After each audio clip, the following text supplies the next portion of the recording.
Well, crime and the fear of crime was a prevailing concern for many in the country in 2017. And with several homicides recorded in the country for this year alone, one religious leader is voicing his concerns. He is at the same time appealing to all Bahamians to lend their support to ridding the country of the problem and a lifestyle that many youth are finding themselves caught up in. Our Cleopatra Murphy again has the details.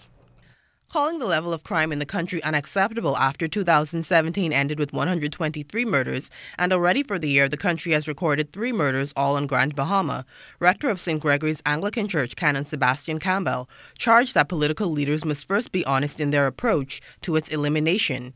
He says the politicization of crime must end. Every administration seemed to capitalize on this political hysteria that goes about when it comes to talking about crime, especially during election time. First of all, our leaders need to repent from really and truly leading us astray as far as making crime a political issue. Campbell says the country as a whole must re-examine family life that has become so broken, in part because many parents are just teenagers. He also lamented the lack of positive male influence in many homes and schools.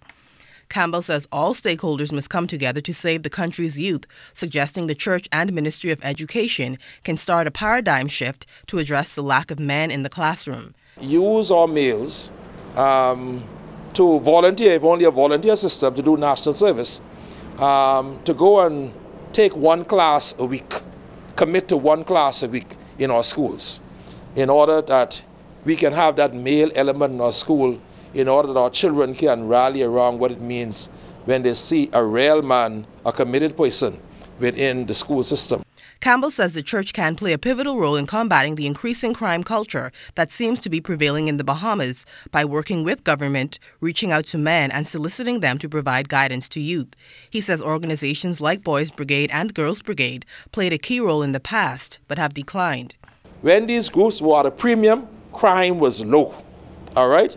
Because we had volunteers within our churches working directly with our young girls and young men, teaching them how to be decent young girls, respectable young girls, growing girls into being mothers and wives, and teaching our boys what it means to be respectable men.